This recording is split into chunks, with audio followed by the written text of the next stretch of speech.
Soak it in the sun and make a groovy lemon pie. Loompa. Doopa.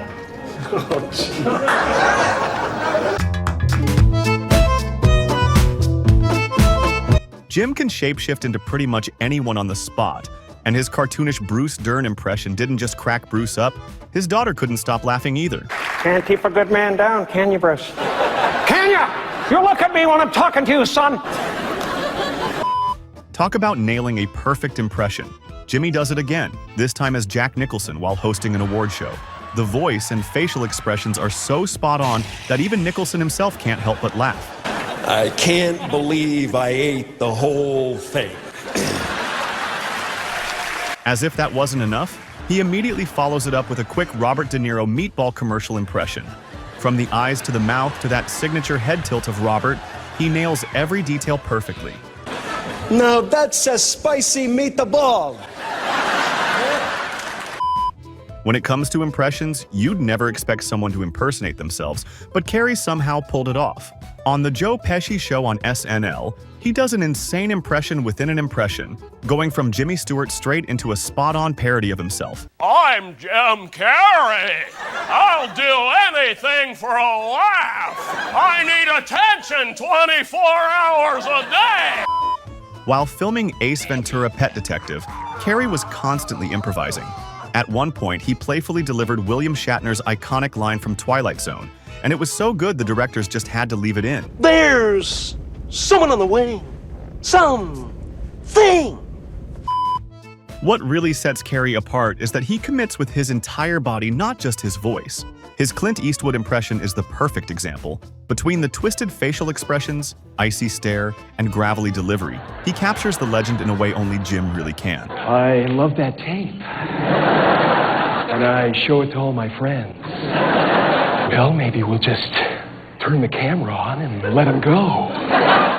When I'm done rolling up this booger, should I eat it or throw it out the window? From his over-the-top lisp in multiple skits to absolutely roasting McConaughey's Lincoln commercials with that exaggerated booger emphasis, Carrey has delivered not just one, but countless McConaughey impressions. And every single time someone in the room struggles to keep a straight face. Drive around in my Lincoln, rolling this booger. It's not even a booger anymore. Oh, okay, it's more of an anchor. In a Bruce Almighty outtake, Carrey breaks into an exaggerated Sammy Davis Jr. impression. Christopher Darga tries to stay serious but quickly loses it, and once Carrey notices, he keeps going until both of them are laughing nonstop. Soak it in the sun and make a groovy lemon pie. Loompa. Doopa. In the 90s, Carrey was literally known as the man with a million faces. With insane control over his facial muscles, he could instantly transform into whoever he was impersonating. And he even nailed the classic James Dean dialogue from Rebel Without a Cause without breaking a sweat. You're tearing me apart! This time, the laughs weren't coming from Carrey, but from Jeff Daniels. During SNL's Family Reunion sketch, Daniels surprised everyone by showing up as Lloyd from Dumb and Dumber, and the moment was so unexpected that it completely wiped the smile off Carrey's face. Hey, you want to hear the most annoying sound in the world? I don't think so. Sylvester Stallone might be the last person you'd expect anyone to impersonate. His tough charisma and gravelly voice are almost impossible to copy. But in another Living Color sketch, Jim didn't just pull off a perfectly beat-up Rocky. He somehow felt more Rocky than Stallone himself. You just wanna, you move. Easy, not too many syllables. I got lightheaded there. And if that wasn't enough, during his appearance on The Tonight Show with Jay Leno, he proved just how real the moment was. Every bit of it was him, no CGI involved. Yeah, I do all my own stunts, you know what I mean? People pay a lot of money to come to the theater. They want to know what I'm doing inside, you know? Carrey, being cartoonish himself, couldn't help diving into some Wile E. Coyote's hilariously fails. I say, we're going to finish up 30 years soon. First time I've ever seen that. Carrey, being a freak of nature in the best way possible, probably had the easiest time pulling off that alien impression. It felt less like acting and more like him just letting his natural weirdness run wild.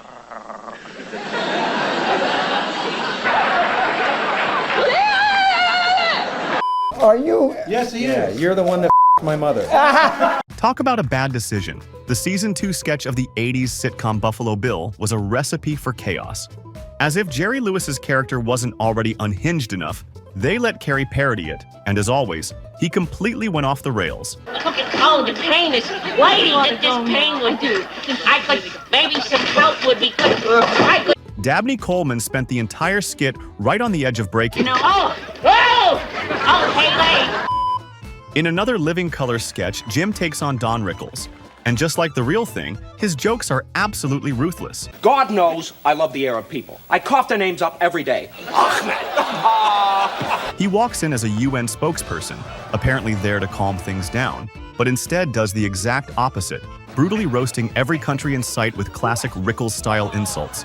And it quite literally looked like Rickles himself wrote all the jokes. My name is Mutombo. Mutombo.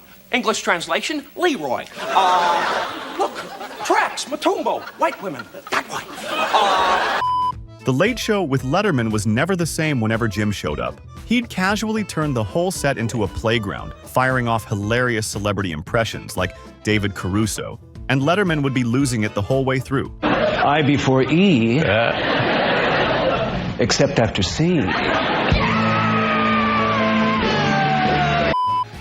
Impersonating a celebrity is one thing, but pulling off Pee Wee Herman is a whole different challenge. It's not just the dual voice, you've got the wild facial expressions and exaggerated body language too.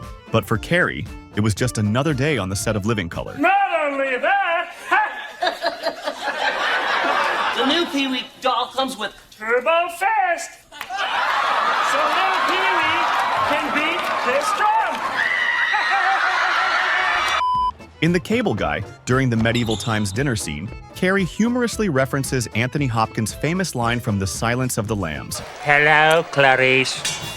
It's good to see you again. It was an unscripted moment by Carrey that even made Matthew Broderick break character and laugh. Fun fact, Hannibal Lecter never actually says that line in the movie. Jim can break an entire room without saying a single word. His facial expressions alone are so over the top that it was only a matter of time before he busted out his Clint Eastwood impression and left everyone laughing.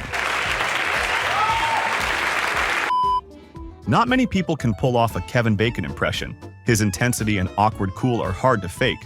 But for Carrey, all it took was throwing a shirt over his head to absolutely crush it. Kevin Bacon is Batman! From Fire Marshal Bill to Homie the Clown, Living Color gave us some of Carrey's funniest performances, but his Jerry Seinfeld impression was nothing short of an absolute banger. And why do they call it hood? What is it, like the entire city's a giant sweatshirt and that's the part you pull over your head? What is the deal? In the sketch, Jerry and George somehow end up in the hood, where they run into two locals. And at a time when comedy didn't have to tiptoe around feelings, Jim completely unleashes the impression and owns the moment. What's with the elaborate way black guys shake hands? Hey! I haven't seen you in a long time. I think I'll smack you and slap you and really hurt your head. Talk about a wild start to a career. What's better than nailing not just one, but over a dozen celebrity impressions? From Brezhnev and Jack Nicholson to Bruce Dern and even Clint Eastwood, Carrey ripped through them one after another on his very first television appearance. James Dean.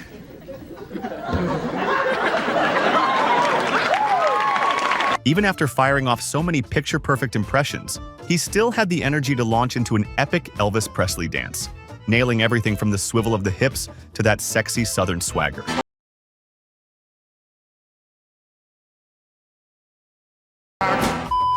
The last person you'd ever want to troll is your own film's director. But Carrey clearly didn't get that memo. While talking about the struggles of making Eternal Sunshine of the Spotless Mind, he gave a hilarious behind-the-scenes glimpse by impersonating the wildly innovative French director, Michel Gondry. And he would say, how do you know until you try? Yeah. With an attitude like that, there would never be a hot air balloon.